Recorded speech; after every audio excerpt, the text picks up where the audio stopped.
Hola, bienvenido a Escuela de Periodismo. Una semana más abro las puertas de esta Escuela de Periodismo y te invito a compartir un rato de conversación, de reflexión y de análisis sobre el periodismo. Mi nombre es Enrique Bullido y si quieres te voy a acompañar durante los próximos minutos. En el programa de hoy vamos a hablar de una especialidad del periodismo que está de moda y sobre la que se habla mucho en los últimos años, el periodismo de datos. Por establecer una primera aproximación, el periodismo de datos es esa disciplina que ofrece visualizaciones y tratamientos de datos para explicar la noticia de una forma clara y comprensible.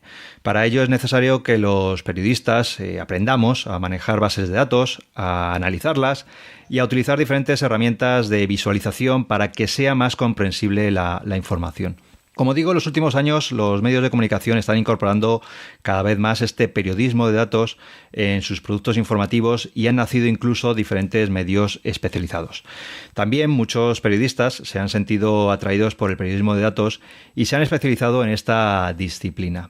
Y una de estas periodistas que se ha especializado en periodismo de datos es Ana Isabel Cordobés, a la que he invitado al programa para que nos explique en qué consiste el periodismo de datos.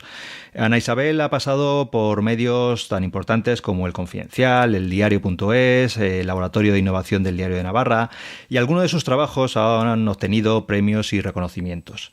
Por ejemplo, en el último Editor Labs, una competición entre medios de comunicación para desarrollar productos para la innovación periodística, obtuvo una mención especial por un proyecto junto con dos compañeros del Laboratorio de Innovación del Diario de Navarra para acercar las hard news, es decir, las noticias de política, de economía, a la generación Z, a los más jóvenes, a través de canales de comunicación que ellos utilizan. Y ahora está experimentando con el periodismo de datos uniéndolo a una de las redes sociales de moda, Instagram, en un proyecto llamado Instadatos. Cada semana Ana Isabel publica vídeos y gráficos en Instagram que explican distintas realidades sociales o económicas de España. Para conocer en detalle todo esto he invitado a Ana Isabel. Muy buenos días, Ana Isabel. Hola, buenos días, Enrique. Oye, lo primero de todo, muchas gracias por aceptar la invitación a participar. Es un placer y te he invitado para que nos cuentes un poco cómo es en qué consiste el periodismo de datos. He hablado un poquito en la presentación de tu trayectoria, de tu formación, pero leyendo tu biografía que tienes en tu página web, me ha llamado poderosamente me ha llamado mucho la atención una cosa, y es tu primera frase. Dice: mi sueño era ser periodista económica. Y es que es poco habitual tener el sueño de ser periodista económico. Yo soy periodista económico, pero de forma muy accidental. Entonces quiero que me amplíes este sueño, esta trayectoria. Tu interés por las cifras viene de hace ya mucho tiempo, entonces. Sí, bueno, muchísimas gracias a ti por el interés y ahora te comento un poco de dónde me viene el tema del periodismo económico. Me viene un poco de bachillerato. Yo quería ser periodista desde que tenía pues más o menos como 14 o 15 años, una cosa así. Y cuando empecé bachillerato, claro, me cogí como asignatura optativa economía. Y la gente me decía: pero si es que eso es más complicado, ¿por qué no te coges lenguas como latín o griego, cosas así? Yo dije: no, yo quiero hacer economía porque me interesa mucho. Uh-huh. Y el caso es que me encantó. La asignatura de economía me encantó, me pareció súper chulo. Además, la manera en la que nos daban clase era como muy práctico, en el sentido de poderle dar significado a las cifras. Entonces, vi ahí como un filón de decir, bueno, al final el periodista lo que hace es traducir la realidad para que otra persona pues lo lea o lo vea o lo escuche. Uh-huh. Y por la parte de economía me gustaba eso. Luego me di cuenta de que, aunque para las matemáticas era bastante negada, para la parte económica no se me daba nada mal y no analizaba mal del todo. Entonces dije, pues me gustaría el tema de periodismo económico.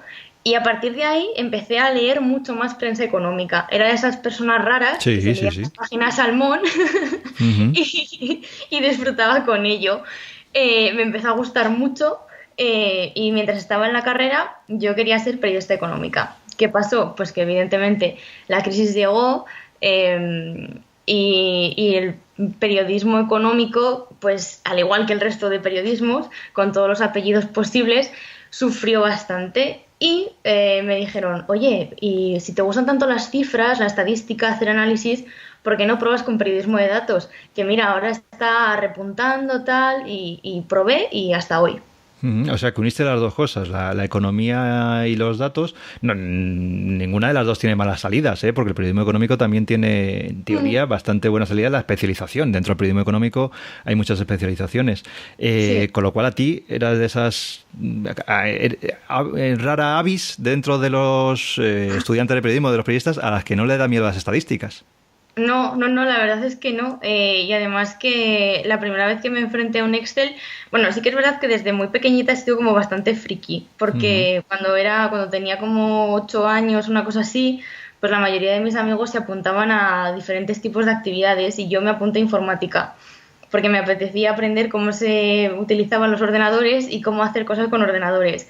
Entonces realmente esa parte siempre la he tenido ahí de que me gustan cosas extrañas o cosas que a no todo el mundo le gustan. Ujú. Y la parte del análisis, pues fue básicamente por ver que en economía los análisis que hacíamos, un poco la traslación a la realidad de los problemas que nos planteaban, pues no se me daba mal del todo y además me gustaba mucho hacerlo. Entonces, de hecho, algunas veces en casa me buscaba algunos extra y decía, a ver cómo puedo hacer esto, a ver cómo puedo solucionar esto, a ver cómo puedo contarlo. Y la verdad es que me lo pasaba bastante, bastante bien haciéndolo. Y fue la manera de meterme en ello y de perderle también el miedo a ver, por ejemplo, una hoja de Excel, Sí. a hacer medias, medianas, porcentajes, tantos por mil, que normalmente a la gente que somos de letras, ¿no? Sí. Ujú. Vamos, nos asusta a tope. Ujú. Bueno, entonces ya conocemos dónde viene ese interés por las cifras, por los números. Estamos estudiando. Como yo he apuntado a algunos sitios por donde has pasado, cuéntanos un poquito, si quieres, cuál ha sido tu trayectoria profesional. Pues cuando acabé la carrera en el año 2014, pues ese mismo verano fui a hacer prácticas al laboratorio del Confidencial. Ujú. Claro, en aquella época no estaba configurado como hasta ahora, que está todo integrado, sino que yo estaba pues más en la parte de unidad de datos. Sí. Estaba con Daniel Gras y con Jesús Escudero y la verdad que ese verano fue como un máster acelerado Ujú. porque aprendí muchísimo en el día a día. Además, claro, tenía a Daniel Grasso y a Jesús Escudero, que son dos de los grandes que existen en España, y aprendí muchísimo. Y a partir de ahí, cuando se acabaron las prácticas, no hubo incorporación laboral, y luego empecé a hacer cosas como freelance para Cuarto Poder. Empecé Ujú. a hacer con ellos visualizaciones, algunos temillas, y ellos vieron que los temas de periodismo de datos a ellos les iban funcionando bastante bien. Necesitaban incorporar a alguien en la parte de gráficos, visualizaciones, porque no tenían, y entonces ahí pues surgió una medio contratación y me metí la cabeza sobre todo por la parte de visualización. Ujú. Hasta que luego ya empecé pues a hacer contenidos propios y reportajes míos y demás. Hasta que surgió venirme a Navarra, Ujú.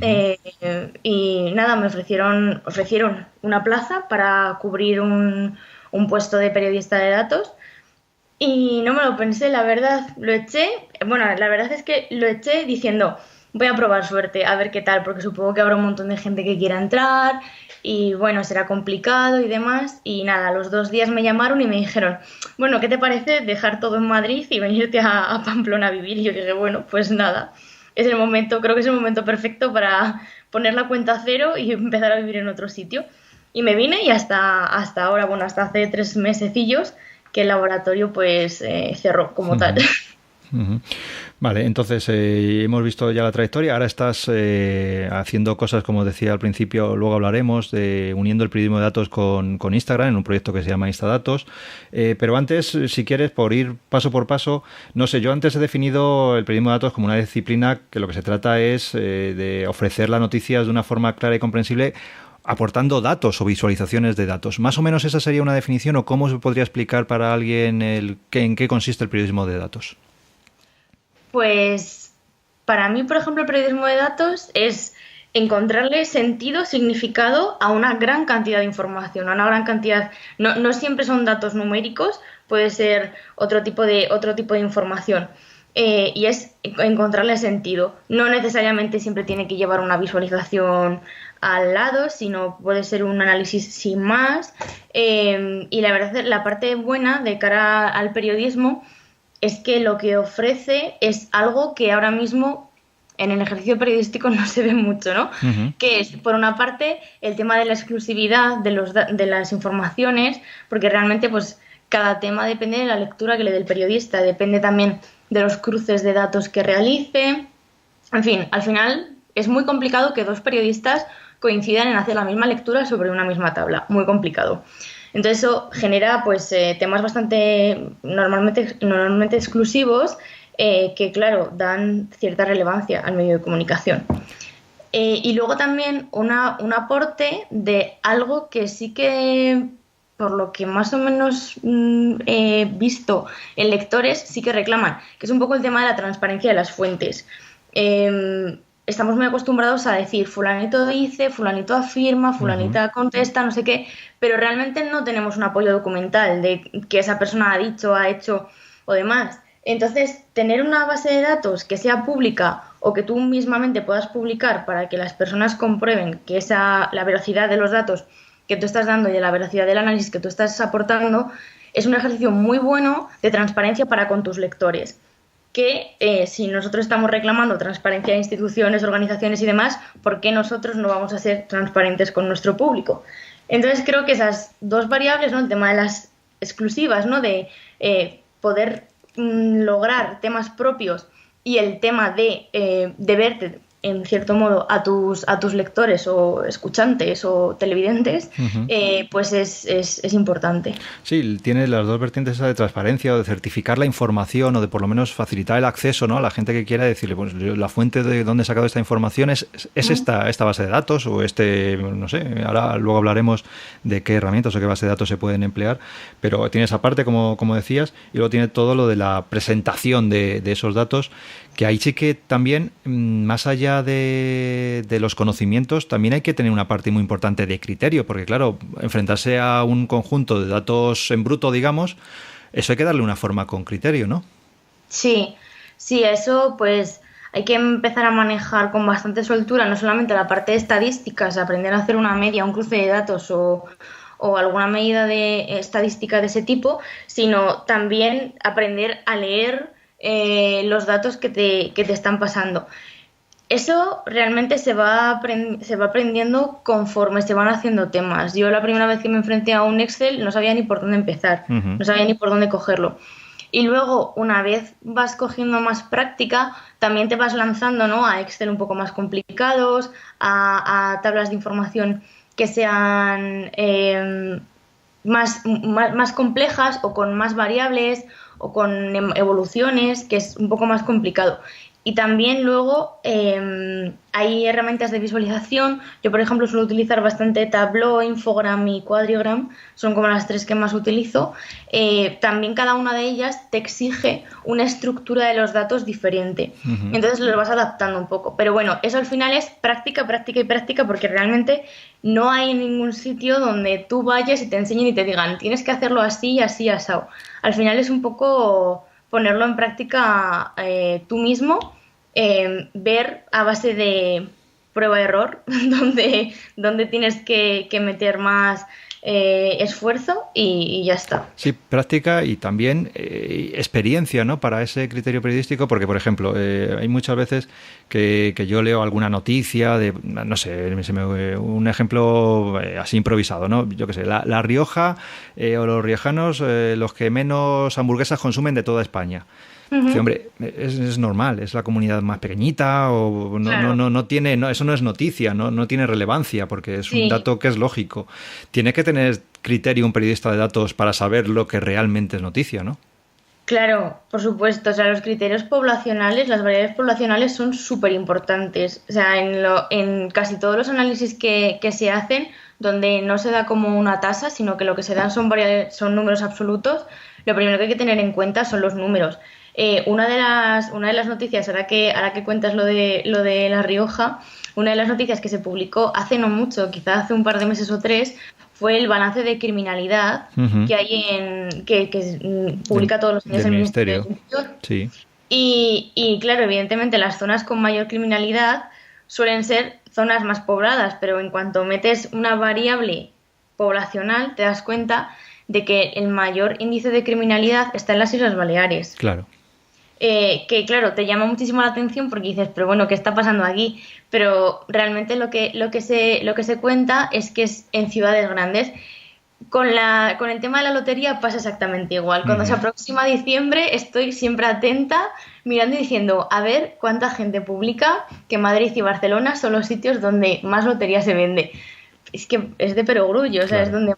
donde más gente vive. No hace falta ni que haga la típica compra de, uy, vengo de visita, voy a llevarle 4 cupones a mis hermanos. Es que no hace falta ni eso. Ujú. Solo con pensar que hay millones de habitantes en cada una de las dos ciudades, ya con eso tienen mucho ganado por encima de otras ciudades, pues yo qué sé, como Salamanca o Segovia o Ávila, que son mucho más pequeñitas. Entonces sí, hay que tener un criterio, y hay que también saber, pues eso, poner en importancia, en la importancia relativa que tienen los datos.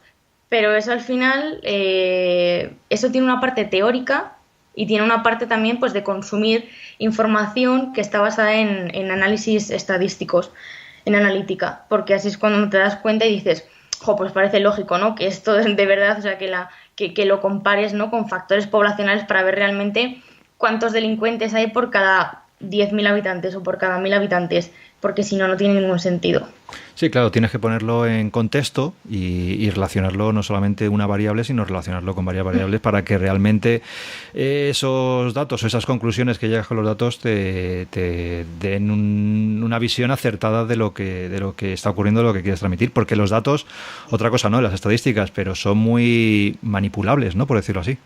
Sí, sí, sí, la verdad es que el tema de tener las estadísticas delante, como comentaba antes, sí que es un ejercicio de transparencia, entonces si las publicas siempre alguien puede venir y decirte, oye, mira, pues es que esto no, a mí no me encaja, o esto no acabo de verlo, ¿de dónde has sacado este dato? Pero sí que es verdad que con datos se puede mentir, con la misma facilidad que se puede mentir con, yo qué sé, con periodismo de declaraciones, por ejemplo, pero siempre está la barrera de ver, de que alguien, ¿no? De que alguien pueda acceder a la fuente original de los datos y llamarte la atención. De la otra manera, pues las declaraciones ahí quedan, ¿no? En un pasillo y nadie sabrá si de verdad han existido o no han existido.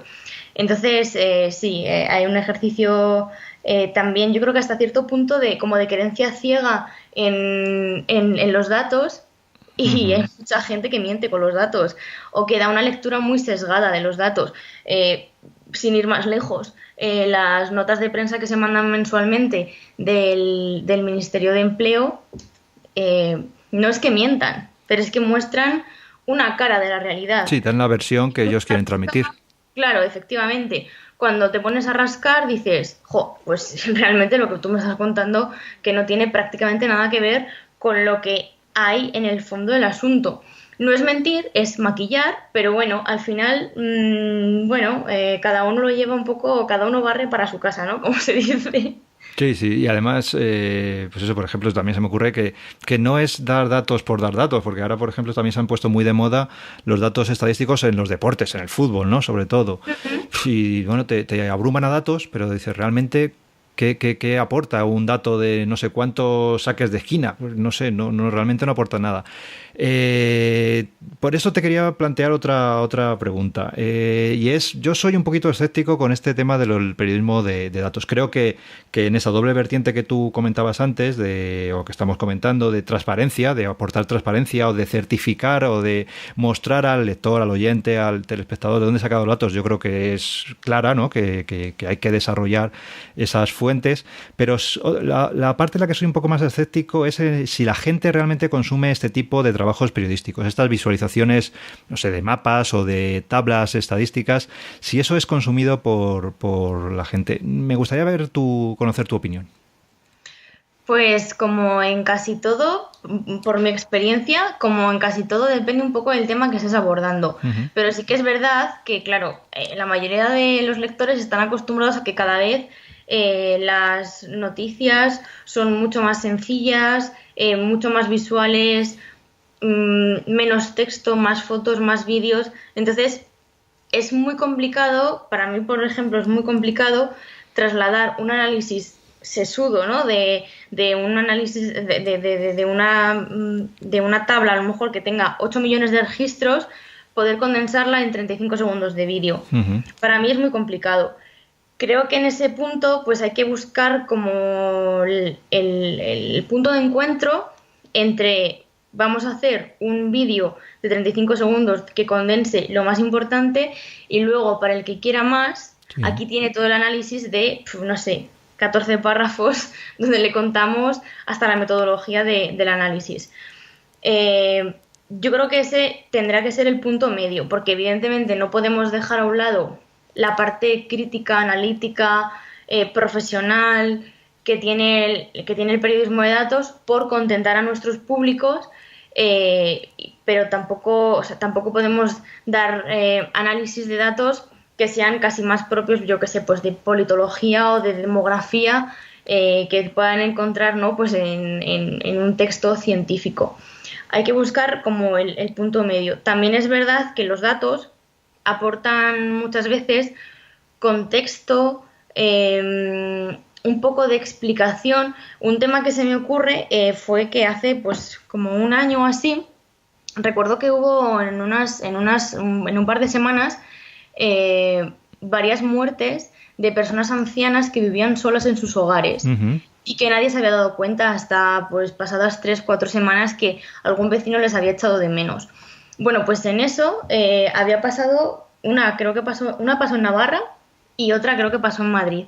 Bueno, pues tú te puedes ir con datos y ver la cantidad de gente anciana que vive sola y puedes decir, pues la verdad es que es un problema muy gordo, ¿no? Ver que, por ejemplo, existen pues 2 millones de personas que viven solas y que tienen más de 65 años.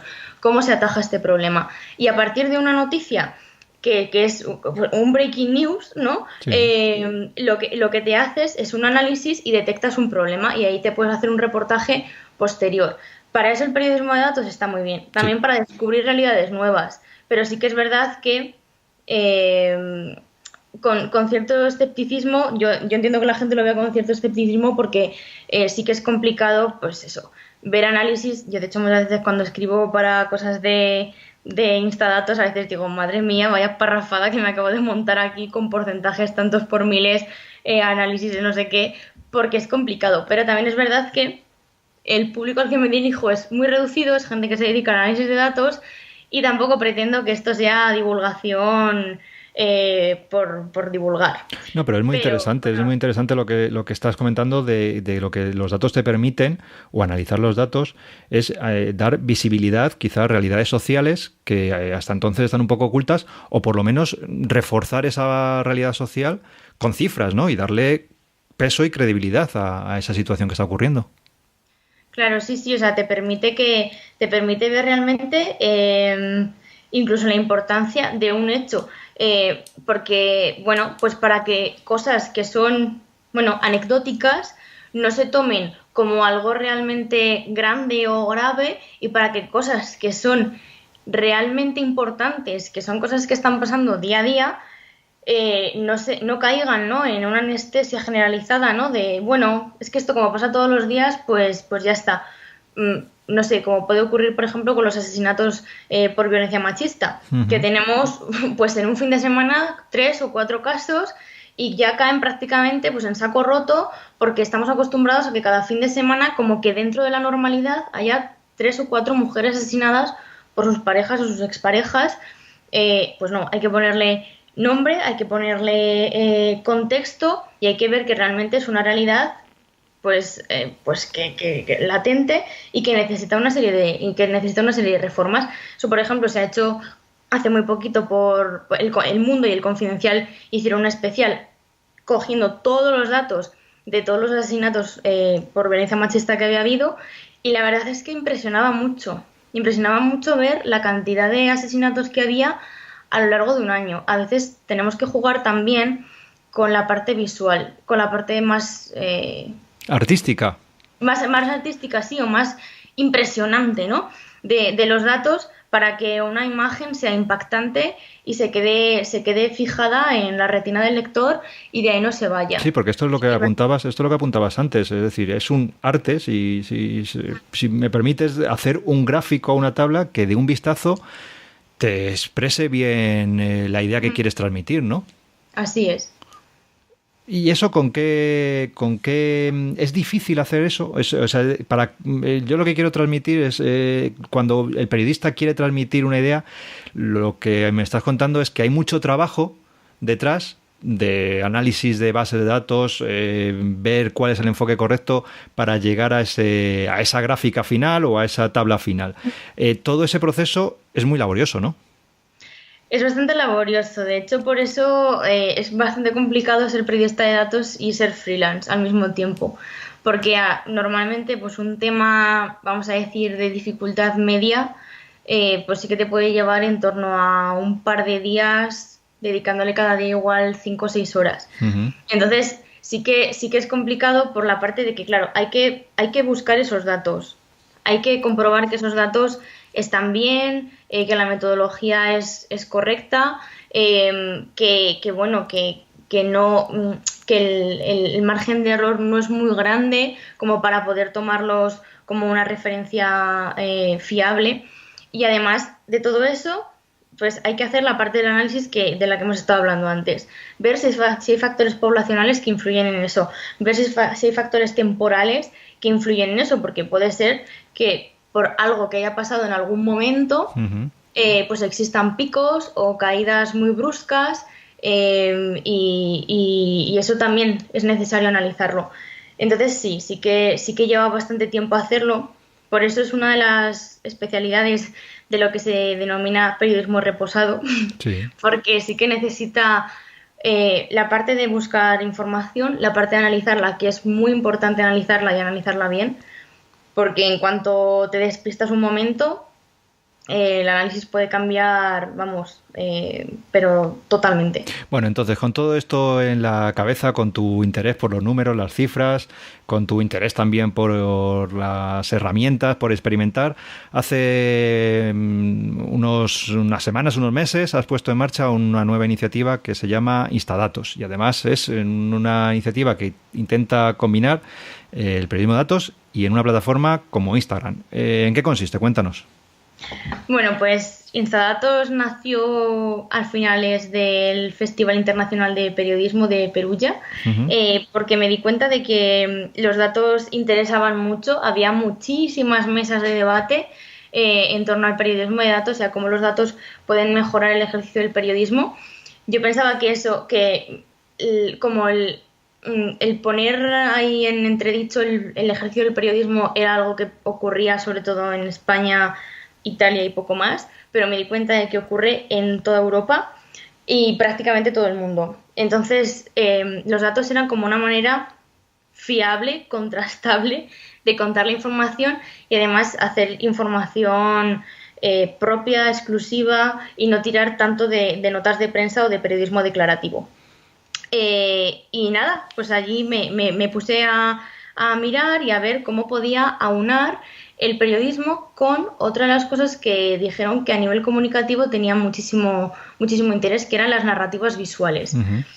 Y nada, pude asistir a un par de talleres sobre Instagram y me di cuenta de que Instagram era una muy buena herramienta para poder contar datos de una manera sencilla y de una manera bastante visual. Un mapa al final nos cuenta muchas cosas, o un gráfico de línea también nos puede contar muchas cosas.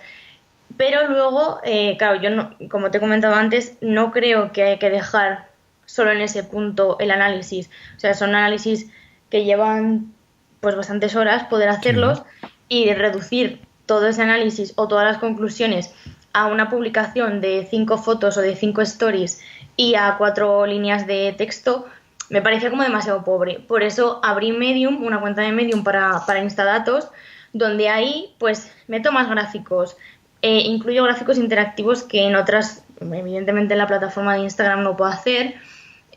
Meto mucho más análisis, la parte de metodología, que también me parece muy importante explicar de dónde saco esos datos, las fuentes, para que el que quiera directamente desde ahí pueda acceder a la fuente y comprobar que los datos están bien, o decir, oye, mira, a mí este dato pues no me acaba de encajar, es que ¿de dónde lo has sacado? Como me ha pasado ahí, por ejemplo, con un lector.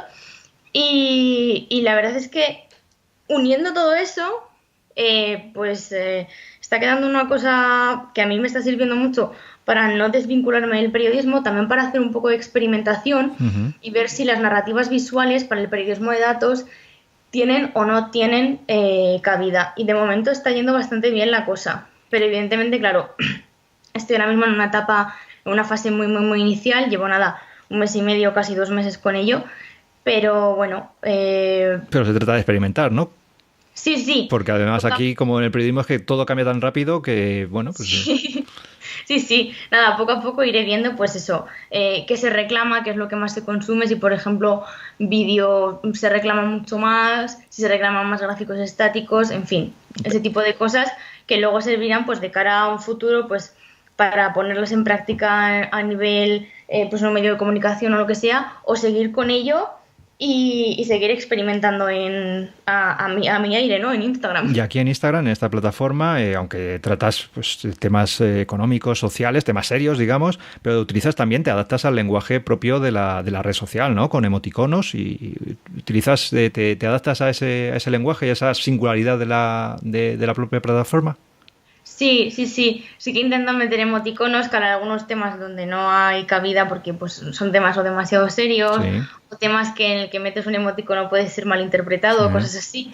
Pero siempre intento, además, intento siempre tener como un equilibrio entre temas serios, más sesudos, ¿no? Y más de análisis reflexivo y demás, con temas un poco más livianos, que sean de un vistazo y que se puedan ver enseguida. Por ejemplo, pues yo qué sé, pues para el día del libro aproveché estadísticas que tiene el INE de producción editorial para ver, por ejemplo, pues dónde se publican más libros en relación a la población, es decir, cuántos libros se publican en Cataluña, por ejemplo, por cada 10.000 habitantes, que en Cataluña es donde más libros se publican por habitantes. O la temática, que yo nunca me había metido en ese tipo de analítica y el INE te proporciona de qué temas se están publicando libros por cada comunidad autónoma. Y, por ejemplo, pues veías cosas tan curiosas como que en Navarra es la comunidad autónoma donde más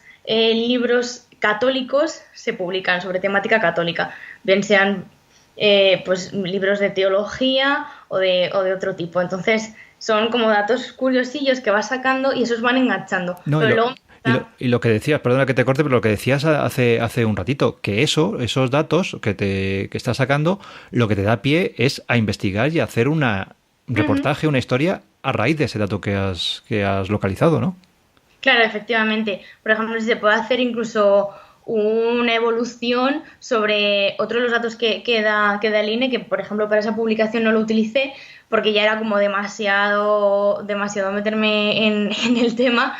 Era sobre todo, por ejemplo, el idioma en el que se están publicando libros aquí en España por comunidades autónomas. Por ejemplo, en los últimos años ha descendido muchísimo el número de publicaciones que se hacen en las otras lenguas cooficiales, en gallego, en euskera y en catalán. Ha descendido un montón. Mientras que en época de bonanza económica, sobre los años 2005, 2006, una cosa así, eran un porcentaje bastante importante y se vio cómo aumentaba un montón la publicación de obras en idiomas cooficiales, en lenguas cooficiales. Entonces, sí, o sea, a partir de eso te puedes hacer Sí, claro. un reportaje aparte que sea, pues no sé. Y las causas de eso. Claro, las causas de eso, o sea, ¿qué está pasando? Que la gente no consume, que la gente no quiere leer en catalán, en euskera o en qué, o realmente son factores meramente comerciales de, pues mira, es que realmente quiero editar un libro, pero no tengo presupuesto para poder editarlo en castellano y en euskera, en castellano y en catalán. O que están más subvencionados, hay más subvenciones por parte de las administraciones públicas. Claro, sí, y a partir de eso pues se pueden descubrir muchas más realidades. ¿Y qué interacciones, qué comentarios estás recibiendo por Instagram? ¿Cuál es la acogida de esta iniciativa? Me decías antes que tenías comentarios de gente que te apunta de dónde has sacado los datos. ¿Es buena la acogida? Pues la verdad es que sí, y sobre todo lo que más me ha gustado ha sido que la gente es bastante preguntona, y eso me gusta un montón, porque la verdad yo me desanimaba un montón cuando trabajando en cualquier medio de comunicación publicabas y o no tenías comentarios o los comentarios iban en torno a, no sé, cosas que no tenían nada que ver o a un comentario político, que casi siempre solían ser políticos, sin más, y que a lo mejor no tenían ni relación con lo que tú estabas escribiendo. me gusta mucho ver que la gente pregunta y te dice, oye, pues este dato yo no tengo ni idea de dónde lo has sacado porque estoy aquí con las estadísticas. Porque claro, picas a la gente Sí. a que se meta ahí y trastee con tablas y con estadísticas, que al final eso, bueno, es cierto que han sacado una estadística hace muy poquito tiempo de la cantidad de dispositivos móviles y electrónicos que tenemos los españoles. Ujú. Pero eso sí, tener conocimiento de cómo se usa o tener conocimiento de cómo navegamos o demás, eso es muy limitado. Tenemos muchos dispositivos, pero muy poco conocimiento de ellos, del uso que se hace de los datos que nosotros estamos aportando y demás. Entonces, que haya gente que se sienta a la que le pique la curiosidad y que quiera ahondar más en eso, es estupendo. Como decías, luego, además de Instagram, lo amplías todo esto en Medium, en esta plataforma de blogging o de blogs. Había una entrada en Medium que decías y te quería preguntar cómo hacer un proyecto de datos en Instagram con 0 euros. Y hablabas de las herramientas que empleas. ¿Cuáles son las herramientas que se pueden o que un periodista que quiera iniciarse por lo menos en esta materia del periodismo de datos debería conocer o debería empezar a experimentar con ellas? Pues lo del tema de hacerlo con 0 euros era básicamente porque como no me reporta ni un euro, Sí. tampoco podía invertir ninguna cantidad de dinero, o sea, Uh-huh. el único recurso que podía invertir era tiempo. Pues por ejemplo utilizo, además de Excel Sí. u OpenOffice o las hojas de cálculo de Google, dependiendo de cada uno, pues cómo quiera utilizarlo. Luego utilizo también herramientas de visualización. Normalmente, como te he comentado antes, Tableau, Quadrigram suelen ser como las más utilizadas, e Uh-huh. Infogram también, que se me olvida. Y luego, por ejemplo, para hacer la parte de los vídeos, suelo editarlos en el móvil, los Uh-huh. vídeos, porque, bueno, al final, pues el paquete de Adobe es bastante caro. Cuando lo tienes, a mí no me gusta piratear programas. Sí. Y Uh-huh. como es bastante caro, pues la verdad que tampoco quería invertir esa cantidad de dinero porque no sé cuál va a ser la continuidad de esto. Entonces suelo editar los vídeos directamente en el móvil, que me viene muy bien porque, pues yo qué sé, si veo alguna foto o algún momento por la calle que me puede servir como una imagen de recurso para ese reportaje, pues lo grabo o hago una foto y a partir de ahí voy montando el vídeo. Y como comparto directamente desde el móvil para Instagram, pues así no tengo que andar cambiando de dispositivos del móvil al ordenador y demás. Uh-huh. Eh, y así básicamente es eso. Y luego Photoshop o alguna similar como Photoscape Sí, o para la edición de... algún editor de fotos así, Uh-huh. pues también para los gráficos que hago que son estáticos o para adaptar pues medidas, ¿no? Por ejemplo, cuando hago las stories de Instagram, pues tienes que adaptarlo, ¿no? A 750 por 1334 y demás para que te quede bien, no se te corte el gráfico. Pero ya está, o sea, son herramientas súper sencillas que cualquier periodista puede manejar. No he tenido que aprender nada más allá de seguir haciendo temas y de seguir aprendiendo a buscar temas dentro de los datos. Entonces es muy sencillo. Sí, son herramientas, Tableau, las que comentabas, Tableau, Infogram, pues son herramientas que se aprenden con el propio uso, ¿no? Y que los periodistas tenemos que utilizar estas o otras que en el futuro vayan saliendo. Un tema, y ya vamos terminando, que ya llevamos bastante rato, pero un tema que te quería preguntar es de tu experiencia, por ejemplo, cuando has colaborado en el Laboratorio de Innovación del Diario de Navarra o en otros medios, la colaboración, por ejemplo, con otras figuras, de los periodistas con otras figuras como los programadores, ¿no? ¿Es imprescindible incorporar a los programadores en los equipos periodísticos o que trabajan en unión para que todo esto, periodismo de datos, de verdad luzca? Pues depende un poco de las posibilidades de cada medio de comunicación o de cada equipo que haya. Para mí fue muy importante y fue fundamental tener un programador a mi lado, Uh-huh. por la razón sencilla de que cuando tienes grandísimas cantidades de datos, pues no te puedes manejar solamente con Excel. Tienes que utilizar herramientas de programación, MySQL, ese tipo de plataformas que no son tan fáciles de manejar por un periodista. También para la parte de visualización. Claro, nosotros estábamos especializados en hacer datos y visualización y herramientas interactivas. Entonces, para eso, pues sí que es verdad que herramientas como Tableau, Infogram, Quadrigram son muy buenas, pero se quedan un poco cortas. Entonces, para la parte de diseño era muy, muy, muy interesante tener gente que estuviera especializada en ello. Y yo además tuve la suerte de contar con una persona que estaba especializada en Big Data. Entonces, no había ningún problema. Pero sí que es verdad que para medios de comunicación un poco más pequeños o gente que quiera hacer una iniciativa propia o con un grupo reducido así, pues tendrá que aprender algunas herramientas o un poquito de programación, nada, con un poquito de HTML, otro poquito de CSS, se hace maravillas prácticamente. Sí. Esto me lleva a preguntarte, por ejemplo, eso, qué habilidades debe tener, según tu experiencia, un periodista de datos, por ejemplo. Y mira, empiezo yo, y se puede criticar lo que se enseña en las universidades. Por ejemplo, empiezo yo, cuando en la universidad pues hay una asignatura que es estadística, ¿no? Y yo lo veo sufrir mucho a los alumnos con la asignatura de estadística, y digo, bueno, sí, está muy bien, estadística.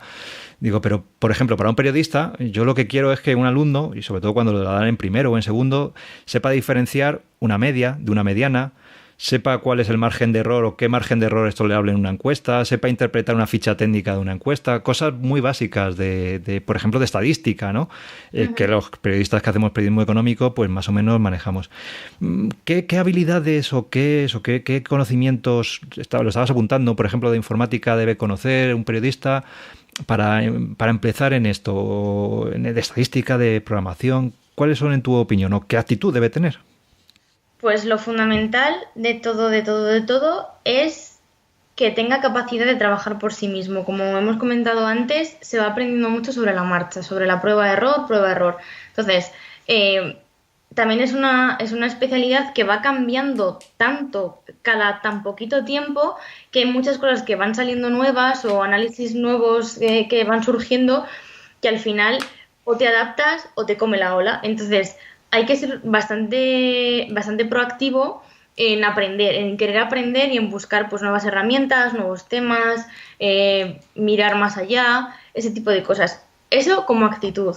Si esa actitud no se tiene y se espera que alguien venga a enseñarte cómo se hace periodismo de datos en 5 pasos, es complicado, porque ya te digo que además, tanto en periodismo de datos como en cualquier tipo de especialidad, cada vez hay menos posibilidades de tener un manual que te diga cómo hacer las cosas, porque todo cambia a una velocidad impresionante, y probablemente lo que se publique hoy, el manual que se publique hoy, el mes que viene ya no tiene ninguna validez. Luego también en materia de herramientas, sobre todo la parte de estadística, o sea, saber manejarse con Excel es fundamental, Excel y sucedáneos, y tener varias nociones de tema de estadística, o sea, saber diferenciar una media de una mediana, saber también cuándo hay que incluir otros factores, ya sean pues poblacionales o de edad o de lo que sea, a la hora de hacer análisis, precisamente para no caer en análisis pues absurdos, ¿no? Como los que comentábamos antes, ¿no? De cosas realmente obvias, porque la cantidad de población ya determina que una cifra sea mayor o menor. Y luego en la parte más técnica, pues yo no soy de las que crea que un periodista tiene que aprender programación y tiene que sustituir a un programador o a un ingeniero o alguna cosa así. Porque realmente son dos lugares, dos carreras completamente diferentes, dos especializaciones completamente diferentes, y llegar al punto en el que un periodista sea periodista programador, un perfil híbrido, al final lo que estamos logrando es pues llegar prácticamente a un punto en el que lo que era antes el periodista orquesta, ahora sea el periodista orquesta por 1000. O sea, ya no solamente tiene que saber foto, vídeo, audio, no sé qué tal, sino también programar. La verdad que para la profesión, estando como está, yo no abogo por ello, pero sí tener pequeñas nociones, o no tanto nociones técnicas como sí nociones de lo que realmente se necesita. Yo, por ejemplo, con mi compañero, cuando estaba en el laboratorio, aprendimos a hablar un idioma parecido, ¿no? Entonces yo le decía, pues mira, esto, por ejemplo, para visualizar, él sabía hacer las visualizaciones, pero no sabía cómo representarlo. Entonces, en esa parte es donde entra en juego el conocimiento del periodista, llegar y decir, pues aquí hay que hacer claramente un gráfico así, así, así y tal. Y él, a partir de la programación, te lo hacía. Pero realmente aprender algo técnico, no. ¿Herramientas de visualización? Pues sí. algo así sencillito, pues Tableau. Sí, las que hemos comentado antes, ¿no? Sí, las que hemos comentado antes, yo creo que ya está. Y poquito más, o sea, poquito más. Y algunos, y de forma breve, algunos ejemplos de medios o de periodistas o laboratorios de periodismo, ya sea aquí en España o fuera, que estén haciendo cosas interesantes. Pues, por ejemplo, el Laboratorio de Radio y Televisión Española está haciendo cosas muy chulas y además ellos están como un paso ya por delante. Están haciendo cosas de datos, pero les están metiendo ya otro tipo de cosas como, por ejemplo, gamificación, que es súper interesante y que para consumir información está tremendamente bien porque llama mucho la atención del público. El Laboratorio del Confidencial, pues es que no tengo ni que definirlo. Es referencia, efectivamente. Porque es referencia. Y luego sí que es verdad que luego equipos un poco más pequeños, pero que están haciendo cosas muy interesantes y trabajando en un medio regional, me di cuenta de cuán importante era el trabajo que se hacía en medios regionales. Por ejemplo, en Asio Digital están haciendo cosas bastante chulas en la parte de datos. Karma Peiró cree ciegamente en esto y está llevando a cabo una revolución innovadora dentro de Nasio. Y luego, por ejemplo, en Ara.cat también están haciendo cosas muy, muy, muy interesantes. De hecho, ellos se apuntan a todo lo que ven de, pues eso, hackatones y otro tipo de competiciones, siempre van a probar. Son medios que son regionales, son pequeños, pero están haciendo cosas realmente buenas y tienen profesionales de excepción. No, sí, cada vez más hay medios, no el tamaño del medio determina cuál es su nivel de innovación, sino que efectivamente, como dices, cada vez hay... Y de hecho, por ejemplo, estos días se está hablando del caso del Heraldo de Aragón, que está consiguiendo datos que en medios de comunicación, o sea, cualquier medio de comunicación suspira al ver sus datos, y realmente lo han hecho con una renovación integral de toda su redacción, de obligar a la gente a adaptarse a la nueva época y han conseguido, según datos que he estado viendo, han conseguido tener tráfico diario, su tráfico diario de actual es similar al que tienen normalmente, al que tenían anteriormente en Pilares. Entonces, claro, tú cuando veías esos datos te quedabas alucinando porque, claro, en Pilares el Heraldo de Aragón, claro, sí, no tiene. Cuadruplica sus datos. No tiene competencia, efectivamente. Claro. Oye, pues nada, muy interesante, nos quedamos con todas estas referencias y si quieres, para terminar, Ana Isabel, pues dinos formas de contacto contigo, dónde puede seguir la gente tu trabajo, también Instadatos, pero no sé, tu perfil o tus perfiles de redes sociales donde eres activa, en fin, un poco qué coordenadas quieres dejarnos para que la gente conozca tu trabajo y si quieres se ponga en contacto contigo. Vale, pues comento por aquí. Soy bastante activa en la parte de Twitter, suelo publicar ahí bastantes cosas que veo interesantes tanto para periodistas de datos como en general. Mi cuenta es ana_cordobés y luego en la parte de Instadatos, pues Medium es medium.com/instadatos, en Instagram exactamente igual, Instadatos. Y luego en Facebook también tengo página, que también es Instadatos. Entonces ahí no hay ningún tipo de pérdida. Y nada, y luego mi página personal, donde pues voy colgando algunos trabajillos, mi currículum y demás, es anacordobes.wordpress.com y ahí se puede ver pues cualquier trabajo que haya hecho en los últimos años, contactar conmigo por otras vías. Y yo creo que es todo.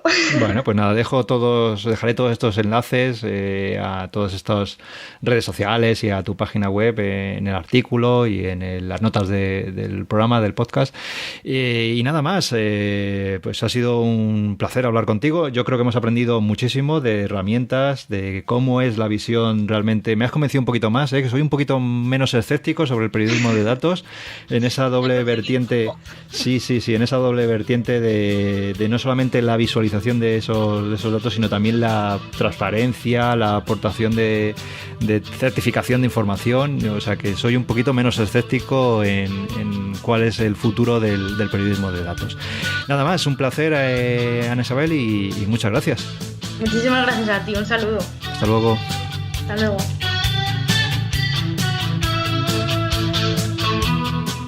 Pues así llegamos al final del programa de hoy. Antes de despedirme, déjame que te recuerde que este programa está patrocinado por Podcasting Power, un curso de formación de Óscar Feito para crear un podcast desde cero. El mundo del podcasting, te lo vengo diciendo cada semana, está en pleno desarrollo en España y los podcasts son una magnífica herramienta para transmitir información. Así que si eres periodista, quieres potenciar tu marca personal, llegar a una nueva audiencia o posicionarte en un sector, el de los podcasts, en auge, te recomiendo que eches un vistazo a este curso de Óscar Feito. Puedes acceder en enriquebullido.com/curso podcast y allí vas a encontrar todo lo necesario para poner en marcha tu programa sobre unas bases sólidas. Nada más, muchas gracias por tu tiempo y hasta el próximo programa.